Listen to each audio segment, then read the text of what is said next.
official. I'm an HO trainiac. I like trains. I wonder what gave that away. But genuinely, for years now, I've always wanted to collect model trains. It's just so cool having such detailed models after being exposed to this crap for a decade. Back in 2020, after the Unlucky Tug started making videos on his Thomas models, I really wanted to get into it too. Then I found out that, oh my god, this stuff is so gosh darn expensive. So I kinda just gave up on model trains after that. Until recently, my friend Adam from Thomas Theorist bought this Bachmann set of Underground Ernie. If you don't know what Underground Ernie is, you don't want to know. And Adam started to really get into Bachmann. He bought more trucks and engines and spent way too much on the Daisy, and that kind of got me in the mood for model trains again. I spent some time researching prices of different models online, and yeah, they're still expensive as hell, but the difference now is I have way more money from doing YouTube, and I also have no life. So I officially decided to start collecting model trains.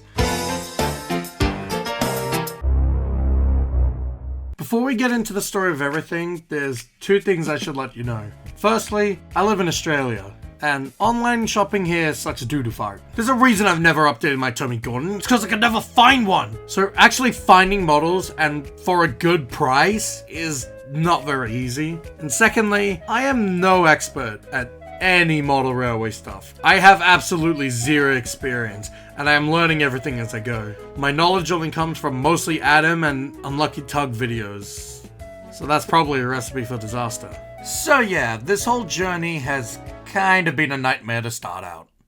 So last month, I was searching to see what I could buy first. I wanted to get a starter set so I could get the track, controller, and an engine. Hello. While I have the money and can absolutely afford something like this, I still don't want to pay that much because, like, come on.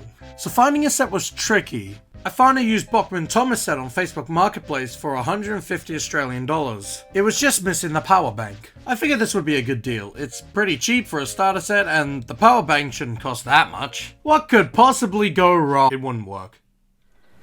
Son of a... I got the set and the power bank and it just wouldn't work. I tried twice more, and third time's lucky, I guess, cause I got Thomas moving slightly. I was so happy that he moved an inch. Meanwhile, Adam was deciding which one of his 10 engines to play with next, while I'm on the bedroom floor watching Thomas go across 3 pieces of track.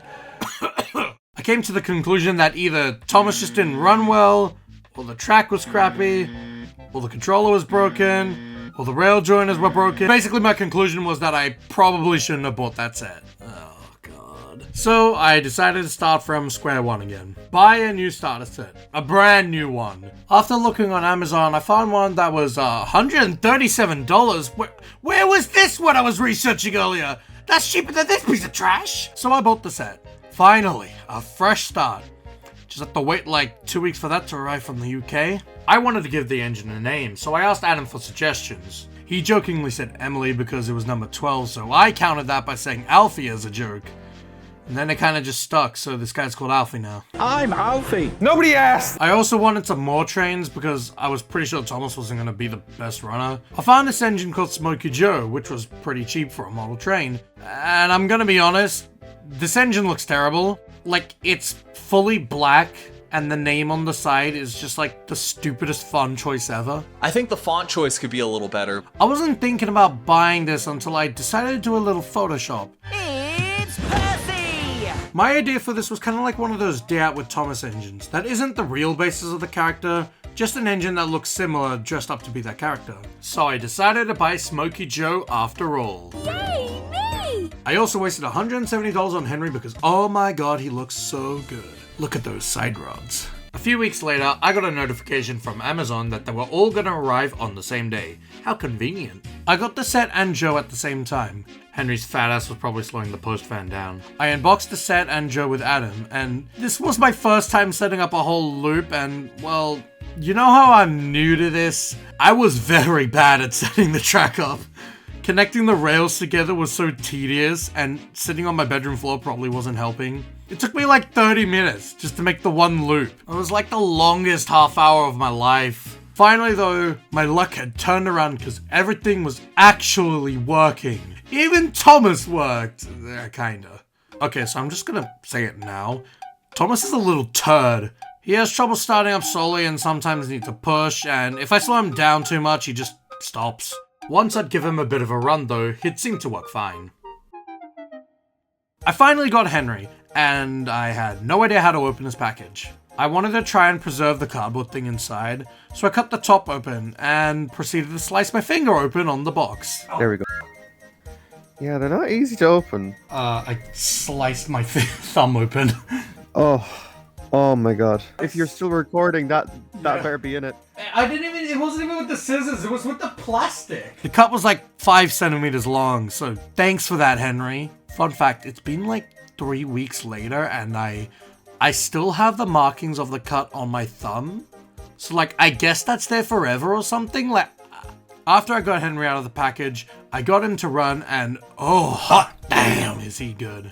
He is the fastest and smoothest engine I have and has the least issues with literally anything. So I guess that makes it up for cutting my thumb open. Now that I had functional track and engines, I of course had a new problem that would be a nightmare to deal with. Where the heck am I meant to put this stuff? So for context, I have a bedroom and an office. It's really just my Thomas room. My bedroom has absolutely no space for anything. I can barely walk around in this room. My Thomas room hardly has much space either, because I have too much stuff. After inspecting the room, I figured I could probably get rid of these 2 tables, and put a new table for the layout there. This table on the right had my main characters I use in videos on it, which was easy enough to move somewhere else. But the other table had all my inbox items. And I have a lot of inbox items. I wanted those to be on display though, because like, they're cool and I can show them off to literally no one. But also, I can't store them all in drawers because they're just too many and some are too tall to fit. Plus, having them on the table like this allowed me to see all the 15 push-along Thomases I owned. So I thought, why don't I just put them on the back of my layout table in the background? That'll be fine. Well, after researching layouts, aka watching Unlucky Tug, I quickly realized that I need quite a bit of space to fit a good layout. And after putting the loop on my film table, I knew I had to fit the biggest table I could possibly get in my room without blocking the closet and walking space. So I kinda just put off figuring out where to put the inbox stuff at the time. I could just figure it out later. I measured what the space for a table could be, and I came to the conclusion of 120 by 170 centimeters. I then decided instead of getting a table, I should just get a wooden board. That way I can get the exact measurement I wanted and also not have to buy a dining table and drag it up a flight of stairs. Before I got the board, Adam and I drew up concept sketches of what a layout could be like. I wanted multiple things in my layout. A loop that I can constantly run an engine on, a small area for some sheds, a dockside with a pier that I can shove trucks into the sea. We came up with a design that should briefly look something like this. I know it's messy, it's a very rough draft, please don't make fun of me.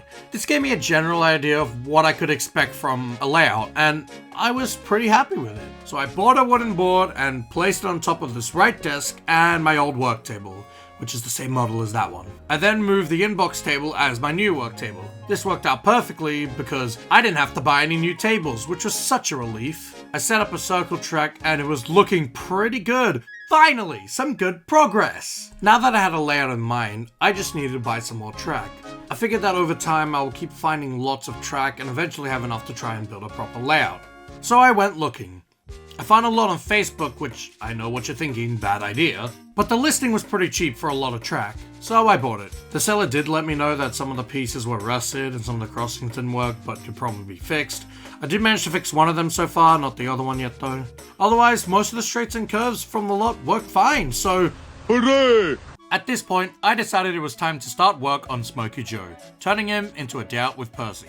I didn't want to unscrew him to take the shell off or anything, cause I'm still new to this and didn't want to break it. And knowing my luck, I probably would have broken it. I decided to start with the footplate. I couldn't spray it with primer because of the wheels. Also, I kinda hate using spray paints because I'm really bad at doing it. But I didn't want to panic because I knew it was going to take ages doing like 3 to 4 coats to get it good. So instead I decided to just use some paint pens. I've used these things before on the buffer beams on characters like Hurricane and Ryan, and I also use it for the lining on some of my engines. So I just slowly colored in the footplate on one side and waiting for it to dry before doing the next. Good thing with the pens is that they dry pretty quickly. After that I realized I didn't have a good green color for the rest of him, so thought I'd just give painting the boiler a try and see what happens. And it was actually working. I didn't even really wait for the paint to dry fully, I just kept coating him over and over until it looked pretty good. Next morning, I then touched up some of the dodgy parts, and I thought he was looking pretty cool. I used the paint pens to do the dome, lining, and other details, and he was done. I'm honestly very proud of this. I think it turned out much better than I was expecting. I love the shade of green, the lining's clean. I didn't mean for that to rhyme. I think the gold on the dome is lovely, and I much prefer this to the original livery. I was so happy that this nightmare was finally over. Just kidding, time for something new to go wrong. Bruh. So I was scrolling on eBay and found this American train set for pretty cheap and thought, wowee, I could use more trucks in my layout. I only realized the second after I bought it that they have knuckle couplers, so they're not compatible. Well, that's fine, at least my engines can shunt them. Also, I could probably mod them in future, so it's not a waste of money. So the package arrived and oh god. So the caboose and the hopper truck both had wheels that had come out, so I had to push them back into place. The plastic on this stuff is motorized here. There's a chip in the tender. This metal bar's loose on the engine. The coal just fell out of the hopper truck, and this engine is as slow as a snail and as noisy as a jet plane.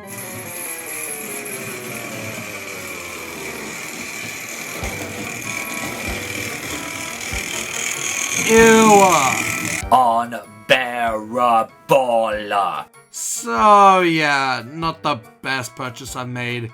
But hey, at least it wasn't too expensive, right? It's only like $89. I'm gonna be bankrupt. On a brighter note, I decided to try my hand at making some cardboard buildings. Adam had a few which looked very nice, and he taught me how he makes them. So I tried building a shed, and you know what? It ain't half bad for a first attempt. Better than anything I made before with cardboard. And then I also made a platform. I might add brick details and weathering to these later on, we'll see. Adam might make a video about how he makes these cardboard buildings in future, so keep an eye out for that. Okay, time for something else bad to happen. The same seller on Facebook who sold me the track had some engines, so I decided to inspect them thinking I was about to walk home with some new trains. One of which I thought I could one of which I thought I could have made into a day out with James model. I brought some of my track to test out the condition. They didn't work on my track for some reason. I have no idea why, but it kept sucking most of the power out of the tracks. You could hear the motor running, so they definitely worked, but there wasn't enough power for it to run. It may just be that his engines are 40 years old or something, but I couldn't buy them. Photoshop this for nothing! In other news, I decided to build a small layout with what I had, including some of the cardboard things I built. And that's when I found out that... yeah, Thomas is kind of dying. He hardly runs at all unless he's at full speed, and even then he has issues. It's probably not long until he just fully dies. So I might have to get a new one at some point. Amazon put him on sale 2 days before this happened, and then took the sale away, so just my luck again! Ah! So, remember how I needed to put those inbox engines somewhere? Yeah, currently those were all just sitting on my film table. By the way, if there's ever a period on my channel where there hasn't been a video on my film table, stuff like this is why. After building the small layout, I realized that I definitely did not have space for them in the back. So I decided it'd be best to just get a shelf. I'd have to move some of the stuff on my wall, but it's fine. Then they can all just fit on the shelf. What do you mean they're not all gonna fit on the shelf? So I didn't realize how much inbox stuff I actually have. And all of it combined literally weighs over 7 kilograms. So now I have to get 2 shelves and remove more stuff on my wall. Great. And that kind of brings us to where we are today. As of writing the script, that is. That is pretty much everything that's happened, but by the time this video comes out, I'll probably have a bunch more stuff going on. The shelf's probably installed now. I have a package of track and trucks coming, as well as a new engine. I'm not gonna tell you who. The project is actually going, and it's very exciting to see all this come together. And hey, at least with all the mishaps, I can learn from my mistakes, and it makes a pretty good video. Unless this video sucks. I don't know, I haven't edited it yet. So obviously, I'm no expert here, but as a beginner, I'd like to share some of my advice on what I'd recommend if you want to get started in model railways. The first thing you should buy is a brand new starter set, so you can get a working controller, track, and engine. Don't be like me and buy a crappy used one and spend hours trying to figure out what the problem with it is. Another thing is, this hobby is expensive. You can find workarounds and cheap lots and engines sometimes, but don't expect to easily find everything for cheap. Buying bad quality engines from Facebook isn't going to help you. I'm looking at you, Thomas! I will probably make a sequel to this video at some point, once more work has been done. So if you want to see that, I'm more than happy to show you. Also, hopefully these videos make me back some of the money that I'm wasting on these trains.